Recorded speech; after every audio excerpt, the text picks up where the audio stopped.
Esta noche en Impacto BTV Estelar, concejales del Consejo Nacional Electoral aún no logran definir acuerdos para la presidencia en el 2025 y la incertidumbre sobre la transparencia de las elecciones crece cada vez más. Por otro lado, las ventas en los mercados de Comayagüela bajan en un 70%.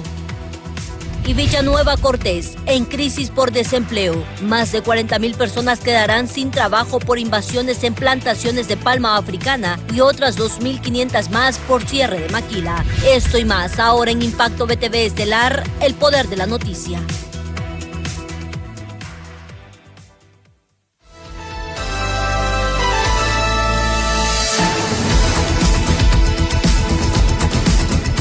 Hola, ¿qué tal? Buenas noches, bienvenidos a Impacto BTV Estelar. Soy Janet Flores, nosotros estamos listos con nuestra agenda informativa, así que acompáñenos.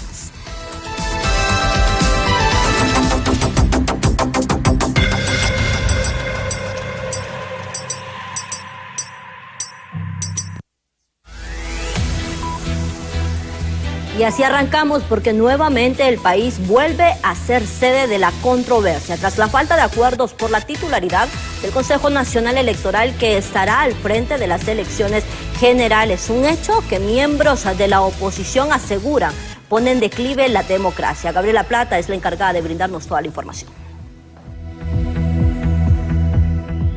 Nuevamente el país vuelve a sumirse en la controversia y división tras la falta de acuerdos entre concejales sobre quién presidirá la titularidad del Consejo Nacional Electoral, un hecho que según miembros del Partido Nacional deben evidenciarse los nombres de las personas que pactaron a favor de los partidos políticos y efectuar acuerdos bajo la mesa, colocando en peligro la democracia.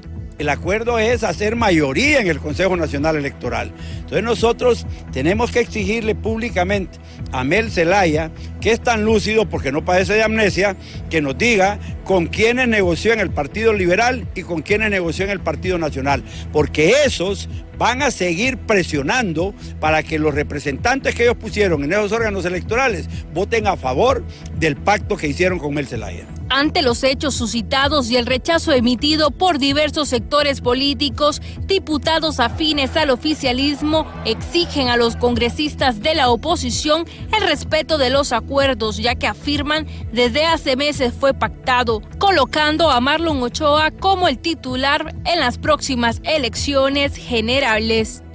Los acuerdos para que la abogada Ana Paola Hall, una abogada muy respetada, que ya tiene experiencia porque estuvo en el Consejo Nacional Electoral anterior, ejerza la presidencia de septiembre del 2024 a septiembre del 2025 y que en las generales sea Marlon Ochoa. Para expertos en materia jurídica, la realización de estos acuerdos entre políticos contradice la ley electoral, lesionando los principios de igualdad, democracia y transparencia. Externos que no se están cumpliendo, creo que incluso lo que hace es llevarle a la población una imagen de que las cosas no están funcionando como manda la ley y que estamos llegando a un momento en que vamos a haber vulnerado los principios democráticos en el país. Hasta el momento, la consejera Ana Paola Hall y Cosette López se han pronunciado donde argumentan la decisión será sometida al Pleno, garantizando la transparencia y legalidad en las próximas elecciones. Con imágenes de Jesús Sánchez les informó Gabriela Plata. Y bien, es una decisión que se someterá al Pleno, pero es lo que se está esperando para que pueda acabar ese conflicto de saber quién ocupará la titularidad del Consejo Nacional Electoral. Sin embargo, ahí han estado ya los periodistas esperando a que salgan todos los concejales y se pueda dar pues alguna información de lo que va a proceder en este caso. José Luis Castellanos, usted se ha mantenido en las afueras del CNE, sin embargo, hemos sabido que ya se han ido varios de los concejales. ¿Qué ha sucedido en esta sede? Buenas noches. Muy buenas noches, licenciada Janet Flores, y buenas noches a los televidentes que nos sintonizan a esta hora. Así es, tal y como usted lo apunta. Desde horas muy tempranas hemos permanecido aquí en las instalaciones del Consejo Nacional Electoral, esperando precisamente eso, que se desarrolle lo que era el pleno para poder desenredar esta situación que ha causado bastante polémica en las últimas horas. ¿Quién podría estar presidiendo el Consejo Nacional Electoral para las próximas elecciones internas y generales en el país? Sin embargo, desde las horas que nosotros hemos estado, hemos podido observar a través de ventanas oscuras el ingreso de los 3 consejeros. Al mediodía, para resumirle un poco, licenciada, al mediodía hizo su salida ambas consejeras, Ana Paola Hall y también Cosette López. Solamente había quedado Marlon Ochoa a lo interno de aquí. A horas más tardes que ellas pudieron retornar y que nosotros pudimos observar que habían realizado su ingreso precisamente a las instalaciones, se tenía la expectativa de que pudiesen reunirse y de igual manera que pudiesen hablar ante los medios de comunicación, ya que todos hemos permanecido aquí en el lugar esperando las declaraciones para poder saber cuál es la resolución de este caso.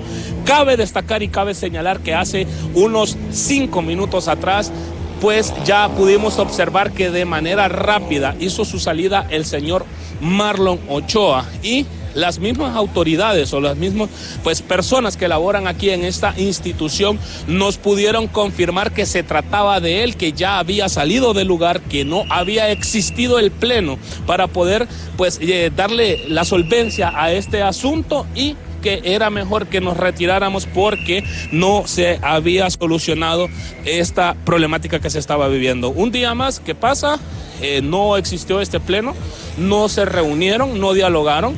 Desconocemos si fueron a las diferentes bancadas, ya que son únicamente ellos los que se han pronunciado a través de sus redes sociales para dar a conocer esta situación que se está viviendo, y no pudimos obtener ningún tipo de reacción ni saber cómo avanza este proceso. Lo que sí sabemos, ya ellos han abandonado ese edificio y por ende se nos ha solicitado a nosotros que salgamos del mismo porque no van a dar declaraciones. Continúa la expectativa todavía, cómo se va a ir dando día con día esta situación que se ha dado en el Consejo Nacional Electoral. ¿Cuál va a ser la solución? Si directamente van a ser los entes o encargados políticos de cada institución político que podrían ayudar para solventar esta situación, o directamente si se va a ceder ante la posición que ha tenido los partidos de oposición en este tema. Es parte de lo que le puedo informar hasta esta hora, licenciada. No sé si tiene alguna consulta, si no yo retorno con usted.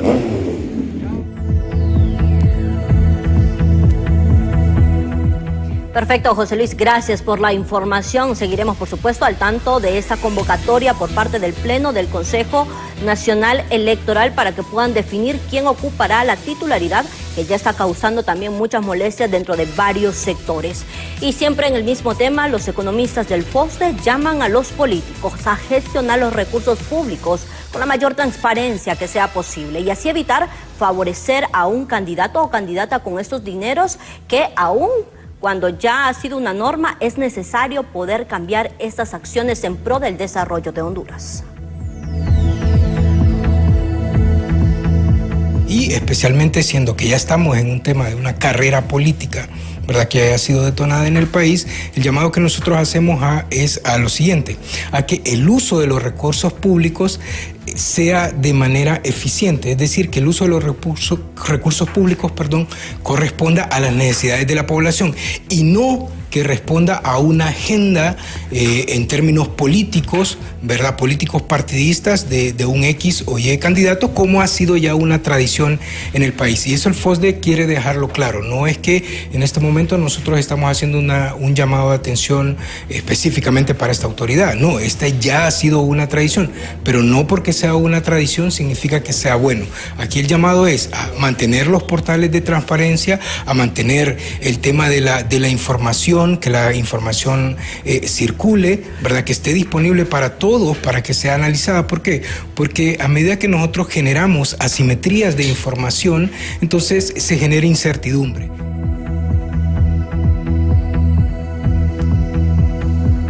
Por su parte, para expertos en procesos electorales, las presuntas alianzas para elegir al nuevo presidente del Consejo Nacional Electoral no tiene cabida y por el contrario, la ley electoral menciona que debe ser un órgano independiente de todos los partidos políticos, incluso de los 3 principales poderes del Estado.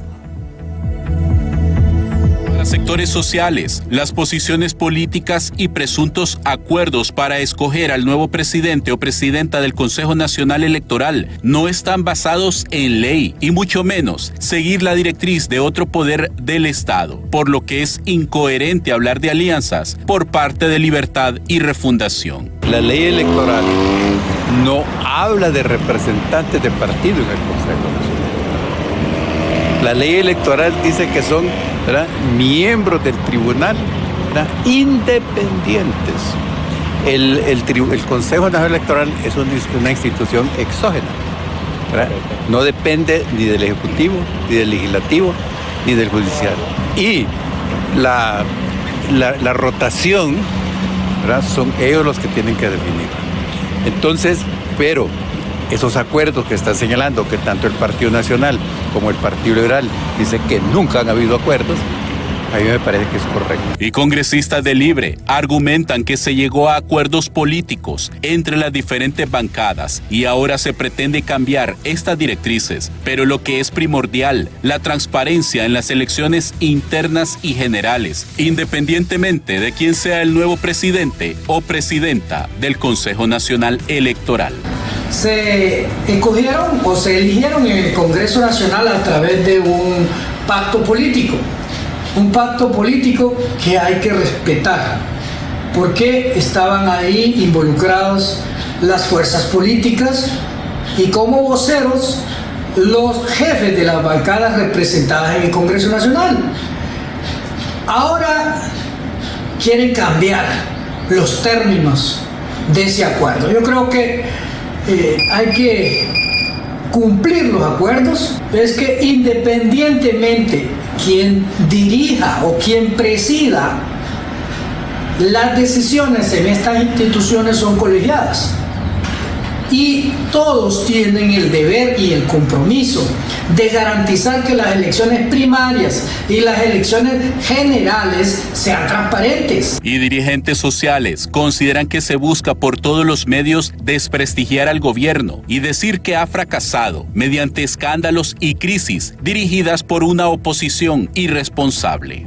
Aquí de todo se hace escándalo, se busca cualquier cosa para hacer un escándalo, meter crisis y decir que este gobierno ha fracasado. Esa es toda la tesis. Definitivamente están interesados en primer lugar todos aquellos que son malos hondureños. En segundo lugar, toda una oposición irresponsable. En tercer lugar, la embajada americana. En las últimas horas se dio a conocer que no habrán reuniones por parte del Pleno de Concejales del Consejo Nacional Electoral, por lo que aún no se definirá quién será escogido como próximo presidente o presidenta del órgano electoral. Con cámaras de Jesús Sánchez, les informa César Euseda. Pero los miembros de la oposición aseguran que con los últimos acontecimientos dentro de la política en el país se viene una lucha constante para no permitir que existan fraude en las próximas elecciones. Preocupa mucho, sobre todo porque tan temprano ya empezamos a ver cuál va a ser la temperatura de las próximas elecciones, tomando en consideración una acción individual de quien hoy está ostentando el poder en el órgano electoral de parte de Libre. Es una verdadera lástima porque creo que lo que deben de asegurar los consejeros es que hayan elecciones pacíficas, tranquilas, transparentes, pero ya estamos viendo cuáles son las intenciones que llevan ellos de generar polémica alrededor del proceso. No lo podemos permitir. Queremos garantizar un proceso donde se respete la voluntad del pueblo.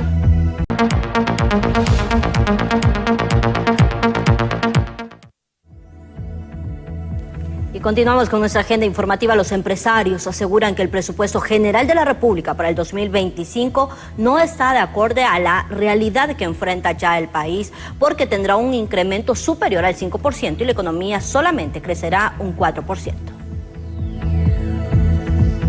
El aumento de un 5.8% al presupuesto general de la República para el 2025, que equivale a 23.000 millones de lempiras más que el de este año, no tiene muy contentos a los empresarios, ya que aseguran que no está acorde al crecimiento económico que tendrá Honduras el próximo año, por lo que el gobierno tendrá que recurrir a la deuda para financiarlo. Tenemos que hacer una primera revisión. Lo único que se puede verificar es que hubo incremento sustancial.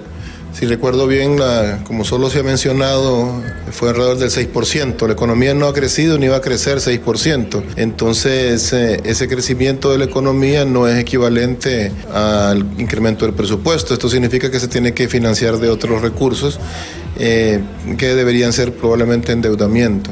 Los empresarios aseguran que de nada sirve que cada año se incremente el presupuesto general de la República, ya que esa gran cantidad de millones de lempiras no ayudan a mejorar la calidad de vida de la mayoría de los hondureños. Así que no es propio del gobierno actual, ha venido dándose durante diferentes gobiernos que se aprueban sendos presupuestos, pero el pueblo hondureño sigue empobrecido, el país sigue subdesarrollado y continúa sin una promoción positiva a nivel internacional, a tal grado que se nos ha hasta ahuyentado la inversión extranjera. Los diputados nacionalistas aseguran que le harán un profundo análisis al anteproyecto de ley del presupuesto general de la República para el 2025, cuando se esté discutiendo en el Poder Legislativo. Mire, el tema del presupuesto hay que analizarlo con lupa, porque hemos visto una ejecución deficiente y están pidiendo más de 98,000 millones para una secretaría que ha tenido una ejecución pírrica del 12% de todo el presupuesto, que es el área social. ¿Acaso quieren comprar las conciencias de cara a la elección general que le están inyectando presupuesto?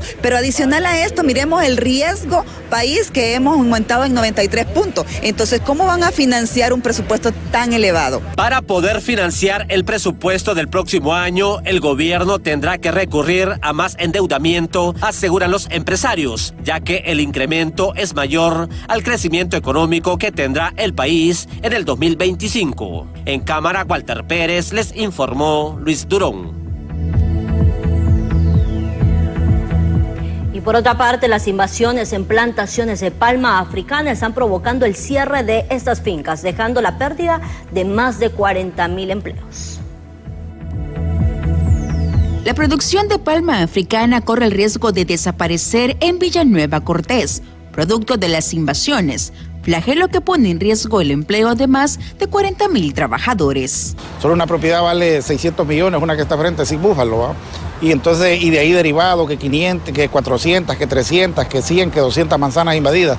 Y todos esos terrenos, la mayor parte son urbanos. Las inversiones, la interna se está yendo y la extranjera no está viniendo. Y la parte del agroindustrial, lo que es la palma. Si este año, y el próximo año no se cuida el rubro de la palma, se van a perder 30,000, 40,000 empleos de obreros, como se llama el tema de la palma, y se va a ir la inversión, y no solo los obreros, sino personal técnico calificado también. Es lamentable, pero el gobierno no está preocupado por solucionar el problema del agro. A su vez, estas apropiaciones de tierra dejan a Honduras fuera del mercado a nivel internacional. Sí, lo que podemos manifestar es una pérdida enorme en lo que es exportaciones, en lo que es ingreso de divisas y por ende en la productividad. Porque el daño que se ha hecho a la producción, en este caso son productos de exportación, es grande. Una vez invadido y dañada la producción, tienen que pasar años para entrar de nuevo en la competitividad. Según profesionales del derecho, la inseguridad jurídica que prima en el país seguirá dando pie a que invasores continúen adueñándose de zonas empresariales y ahuyentando la inversión a nivel nacional. Informó para ustedes Mariela Manzanares. Y más desempleo y pobreza se avecina también para Villanueva Cortés tras el anuncio del cierre de una empresa maquiladora. Efectivamente, ¿verdad? Tenemos noticias desagradables porque lo que nosotros en un momento pensamos que podía ser una cuestión momentánea que 2.400 trabajadores pudiesen retornar nuevamente a sus labores después de 120 días de suspensión, el cual vence en el 7 de octubre.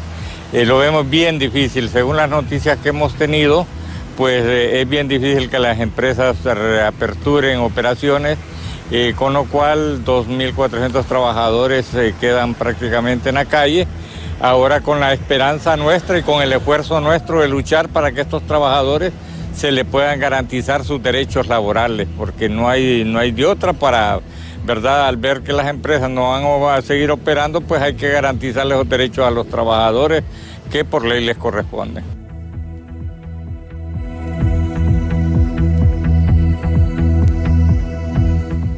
Y vamos a cambiar completamente de información porque ya se habían presentado 2 licitaciones para poder realizar la construcción de la cárcel de máxima seguridad en la isla del Cisne. Sin embargo, estas ya han fracasado.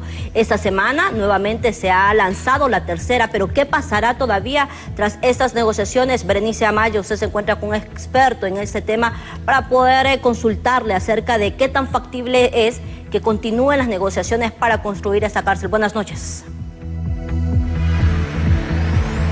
Así es, Janet Flores, buenas noches. Precisamente para este tema me acompaña el arquitecto Juan Carlos Rodríguez. Arquitecto, ya son 2 licitaciones que han lanzado para la construcción de la cárcel de la isla del Cisne.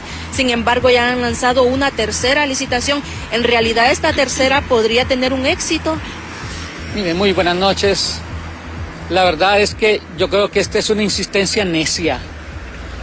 Realmente por una razón u otra han fracasado los 2 intentos anteriores y volvemos a pedir reflexión de parte de las autoridades. Primero, el proyecto lo está manejando las Fuerzas Armadas, que no tienen ni siquiera una noción real de lo que significa un proyecto de este tipo en esa zona y de esta magnitud y especialidad. Segundo, creo que la presidencia y sus asesores tampoco entienden lo que significa un proyecto de eso. No son conocedores y no están siendo asesorados por las personas adecuadas. Aquí más bien pareciera que tanto los ministros como los personeros de las Fuerzas Armadas están siendo súbditos, acatadores de órdenes de personas que no tienen conocimiento real de esto. Miren, la afectación que puede traer una cárcel en el ecosistema marítimo de esa zona, que es parte de la riqueza mundial, el segundo manto acuífero coralino, de Mesoamérica, más importante del mundo, el segundo. ¿Y cómo lo vamos a mitigar esa afectación si ni siquiera podemos aquí mitigar la afectación que nos trae el río Choluteca, Tegucigalpa, que está contaminando estas aguas a todo el radio metropolitano, donde habitamos más de 1 millón de personas? Ni siquiera eso podemos hacer. Ni siquiera podemos resolver el problema del río Motagua. Entonces que no me vengan a decir, y lo digo ya con la forma que debería decirse, ya basta de que estén jugando con los dineros del pueblo y con las expectativas de un pueblo en algo que no debería ser.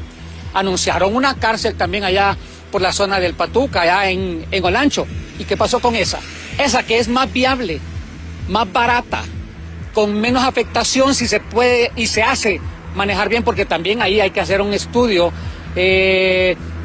macroambiental en esa zona para que no afecte la zona del río Patuca y toda esa zona de la biosfera. También hay que hacerlo y hay que gastar en una afectación de ese tipo. ¿Qué pasó con ella? Sinceramente, yo creo que el manejar, el gobierno ni siquiera puede manejar las cárceles en tierra firme. ¿Cómo va a manejar bien una cárcel 250 kilómetros de la costa hondureña? ¿Cuánto nos va a costar? Aquí nuestro amigo camarógrafo me decía, ¿cuánto puede costar una bolsa de cemento puesto allá? Si aquí cuesta 200 lempiras, allá puede costar 550, 600 lempiras. Por todo el transporte que se tiene que ver, el manejo. Es un sitio de verdad húmedo, no se puede estar llevando cemento como uno quisiera, y allá hasta el menor clavo hay que llevarlo, la gente hay que transportarla, tener equipo especializado para esto. Es una cárcel de máxima seguridad en un sitio como ese, todo el sistema de mitigación para minimizar o más bien neutralizar la afectación a la zona. Solo países de primer mundo lo pueden tener con toda la posibilidad, porque Honduras es un país pobre que no tiene recursos y lo va a tener para eso. Mire, yo creería realmente que ya es un tema, para mí, absurdo seguir con eso. Lo siento si no les gusta a los personeros del gobierno, si no les gusta a las personas de Libre, pero yo como profesional lo estoy diciendo, como arquitecto conocedor del tema. Ese es un proyecto inviable para las condiciones de país que tenemos nosotros los hondureños. No es posible dejemos de ser necios. No es posible que sigamos insistiendo en algo que no es viable y que no lo va a hacer. Miren lo que nos está sucediendo con el proyecto de las sedes que nos dejó el señor que está preso en Nueva York hoy en día, el señor Hernández. Miren lo que nos dejó aquí en el centro cívico, un punto de verdad candente en lo que significa la conflictividad urbana en Tegucigalpa. ¿Por qué? Por necedades que son. Eso es lo que están haciendo allá, un proyecto también que nos va a costar enormes cantidades de dinero y que no va a ser viable. Y al final de cuentas, otros países que lo han tenido, lo han soltado, porque no es lo mejor posible. Yo creo... Bien, ya hemos escuchado las declaraciones del arquitecto Juan Carlos Rodríguez en torno a esta tercera licitación para la construcción de la cárcel de la Isla del Cisne. Nosotros con esta información vamos a una pausa comercial.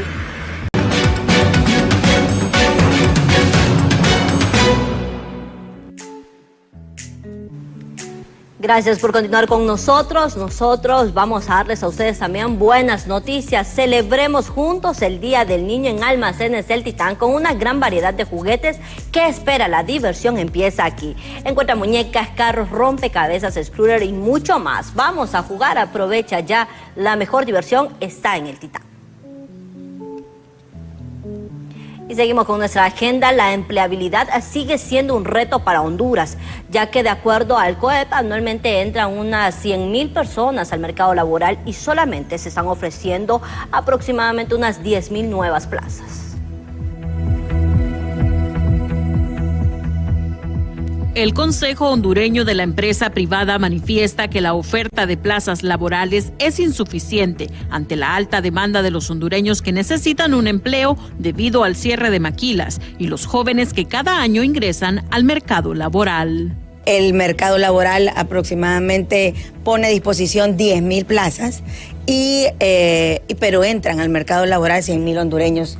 Entonces es un reto realmente poder colocar todos esos jóvenes o todas esas personas que están queriendo acceder a un empleo si son 100,000, ¿verdad? Por eso es que nosotros insistimos en que necesitamos la seguridad jurídica, necesitamos atraer la inversión, necesitamos que las empresas pues sigan confiando y sigan invirtiendo más en Honduras para poder las empresas darle a todas esas personas que necesitan un empleo.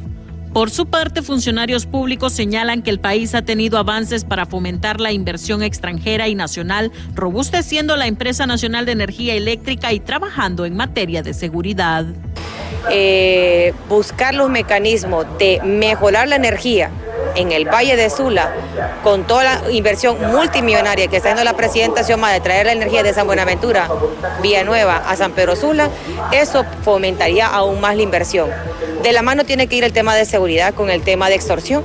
Se ha hecho un trabajo colectivo bastante fuerte con la Secretaría de Seguridad, SEDEN a través de la Policía Militar y las organizaciones civiles comunitarias que permiten hacer que la denuncia sea efectiva y pueda permitir que las acciones se puedan entablar de manera eficiente. Las autoridades además señalan que de acuerdo a estudios se ha encontrado que en Honduras 7 de cada 10 hondureños están generándose sus propias fuentes de empleo a través del emprendimiento, por lo que apuntan a fortalecer las cámaras de comercio donde estos negocios se aglutinan. Con imágenes de Rigoberto Escobar les informó Cintia López. Y por otra parte, a pocos días de los desfiles del 15 de septiembre, los comerciantes reportan bajas ventas debido a la gran crisis económica que enfrentan los hondureños. Los vendedores aseguran que tenían altas expectativas de poder recuperarse, sin embargo, el panorama no ha sido nada favorable. Aquí los detalles. La venta de indumentaria alusiva a las fiestas patrias se puede apreciar en los diferentes mercados de Comayagüela, desde trajes típicos para adultos hasta para niños y niñas. El precio varía de acuerdo al gusto del cliente. Sí, aquí tenemos todo lo típico que necesiten, sandalias, vestidos, trajes, todo lo típico. ¿Expectativas? Porque aún falta para el 15. No, aquí les esperamos con buenos precios y atención al cliente excelente. ¿Qué precio maneja? Depende de la talla de los vestidos, hay de 300 en adelante, depende de la talla y el estilo que lo quieran. Por ejemplo, este le vale 300, que este es Número 8. Usted depende del tamaño, según el tamaño van aumentando el precio. ¿Para un traje para un varón? Sí, pero para un varón así como usted ya viene como 600, viene valiendo. 300 como para un niño. Sí, exacto, para niños.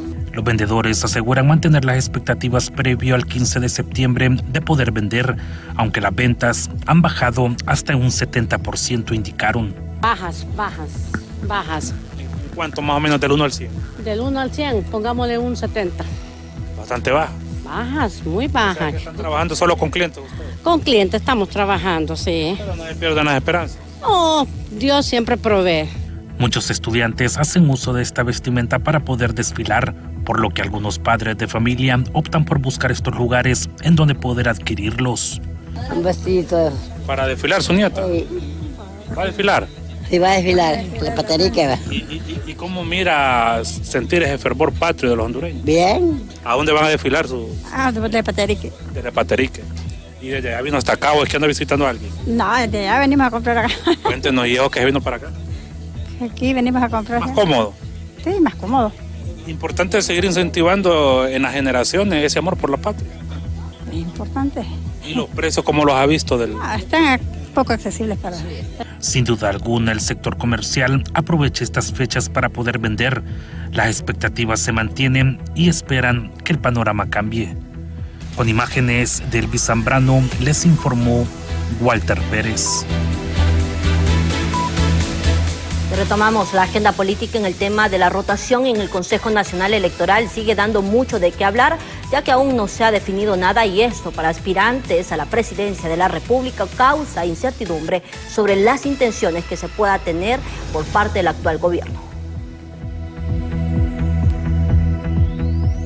La presidencia del Consejo Nacional Electoral sigue causando revuelo y en esta ocasión entre los precandidatos presidenciales, ya que señalan que el partido de gobierno debe estar abierto a escuchar propuestas y ceder en esta situación, ya que será saludable para la política de país. Sería saludable por los pesos y contrapesos para no tener toda la institucionalidad concentrada en un partido oficialista y se sienta una tranquilidad y una paz social en el nuevo proceso electoral general. Principalmente debería el Partido Liberal, ya que no ha estado dentro de o ocupado estos cargos en estas elecciones en los últimos 16 años, puede ser un ente imparcial. Nosotros no tenemos nada en contra ni del el abogado Marlon Ochoa, respetamos su designación, pero creo que muchas veces el sesgo político limita a tomar decisiones. El Partido Nacional mantiene la postura que para transparentar este proceso deberá existir un apoyo de los diferentes entes que deben intervenir y con esto no generar una nueva crisis en el país. Solo es del CNE, sino que RNP, Tribunal de Justicia Electoral, el artículo 55, bien claro dice que son los miembros tanto de cada institución como consejeros del tribunal, del CNE, RNP, Política Limpia, que tienen que ponerse de acuerdo entre ellos quién es el que debe de presidir. Eso no es ninguna intervención política ni nadie, ellos la tienen que hacer y decidir. Sin tener una reunión de pleno los consejeros del CNE para poder solventar esta crisis, aún no se define si el gobierno permitirá que sea la oposición quien encabece este ente electoral. Con imágenes de Marvin Andino, les informó José Luis Castellanos. Y además, en vísperas de la celebración de la patria, este 15 de septiembre, algunos sectores manifiestan su descontento con la posibilidad de que las festividades sean afectadas por marchas y conflictos de carácter político. El clima de tensión política en el país podría deslucir una fecha tan significativa como es el Día de la Independencia. Algunos sectores han manifestado su preocupación por el impacto que estos acontecimientos puedan tener en las actividades cívicas. Ese día se respete y se despolitice, porque muchas veces la política polarizante lo que genera son disturbios y genera una animadversión, y aún el pueblo que quiere salir a celebrar un aniversario más de la patria no lo hace por las condiciones que generan los mismos simpatizantes de los partidos, que unos van a la bulla y otros a la cabulla. Asimismo, Víctor Cubas dirigente del Partido Liberal, expresó que las celebraciones patrias sean un espacio de unidad y respeto, realizando un llamado a todos los actores políticos a respetar la voluntad de la ciudadanía, recordando que las festividades nacionales no deben de ser utilizadas como plataforma para disputas o intereses particulares. Pero mire, es un irrespeto y es un abuso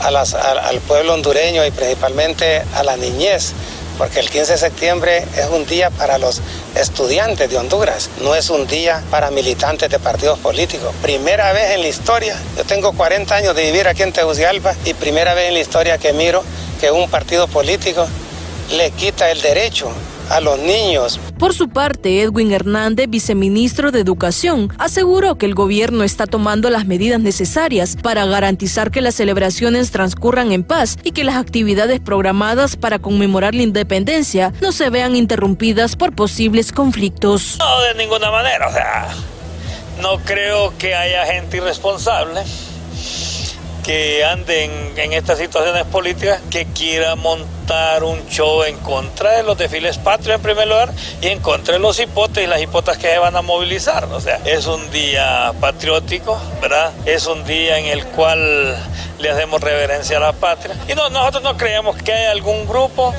que al menos intente hacer algún tipo de disturbio. Son más de 70 colegios que desfilarán este 15 de septiembre. Sin embargo, la población hondureña espera que esta celebración se lleve un ambiente de paz y tranquilidad. En cámara de Ángel Maradiaga, les informó Berenice Amaya. Y a propósito de marchas, a través de su cuenta de X, el asesor presidencial Manuel Zelaya Rosales ha dicho lo siguiente: este sábado 14 de septiembre hago un llamado a los colectivos ciudadanos de la resistencia y al pueblo en general a movilizarnos frente a Casa Presidencial para mostrar nuestro decidido apoyo a la valiente lucha que libra por la independencia y dignidad de Honduras nuestra presidenta Xiomara Castro. Debemos oponernos firmemente a quienes promueven y organizan un nuevo golpe de Estado. Golpes nunca más no volverán, ha dicho el señor Manuel Zelaya Rosales.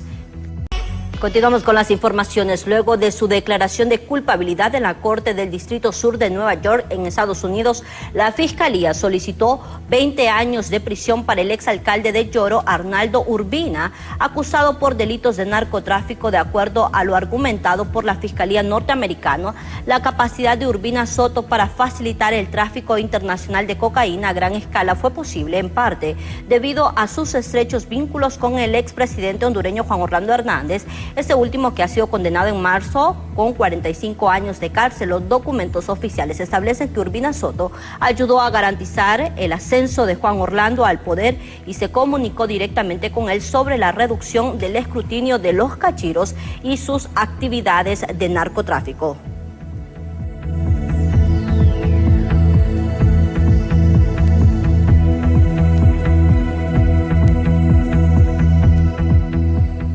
Bien, mientras tanto, le damos a conocer a todos ustedes que ha llegado ya al país la señora Beatriz Valle después de haber renunciado como embajadora de Canadá.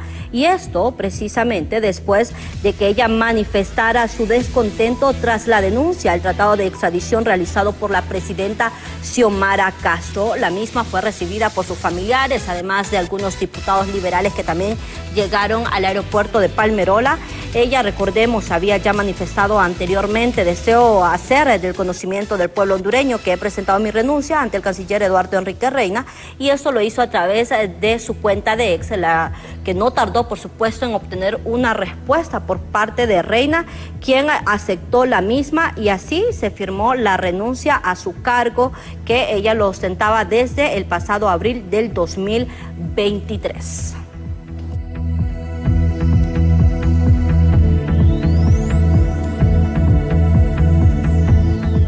Cambiamos de tema porque los expertos en temas migratorios aseguran que el paso de 600,000 migrantes por el territorio hondureño agudizará aún más la crisis humanitaria en la frontera norte de México.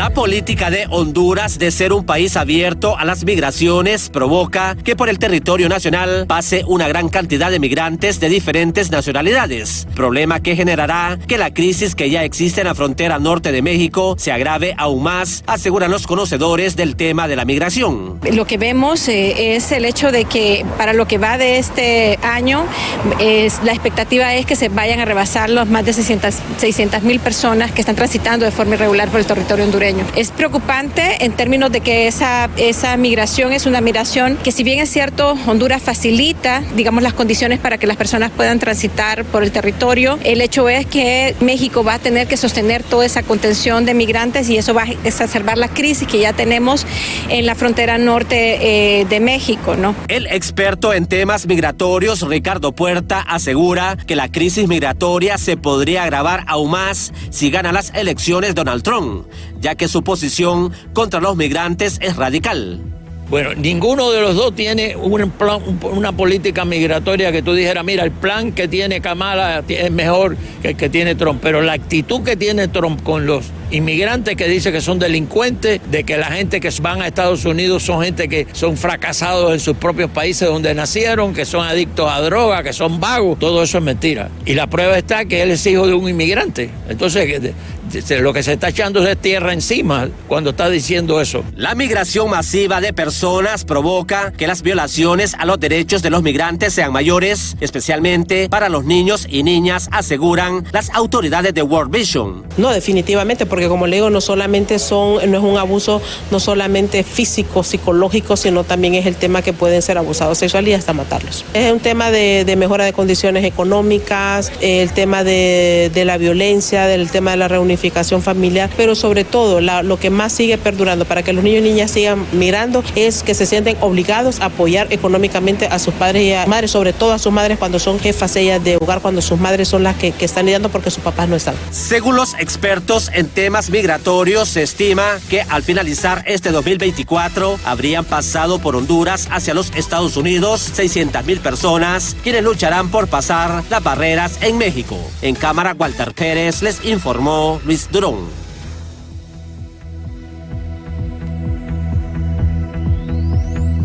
Vamos a cambiar de tema porque tenemos para ustedes esta imagen de una persona que ha llegado al Hospital San Felipe. Sin embargo, ella desconoce todos los números telefónicos de su familia, tampoco pues ella recuerda casi nada. Nos han comentado que se encuentra en un estado de desorientación. La señora se llama Leila Noemí Amador Castillo, de 37 años de edad.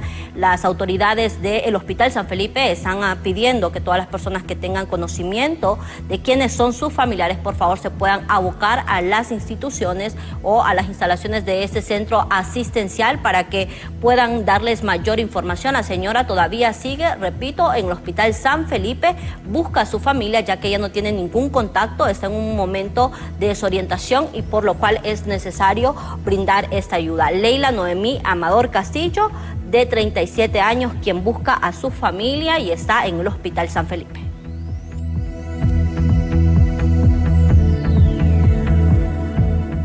Y ahora les presentamos a ustedes un resumen de las noticias internacionales.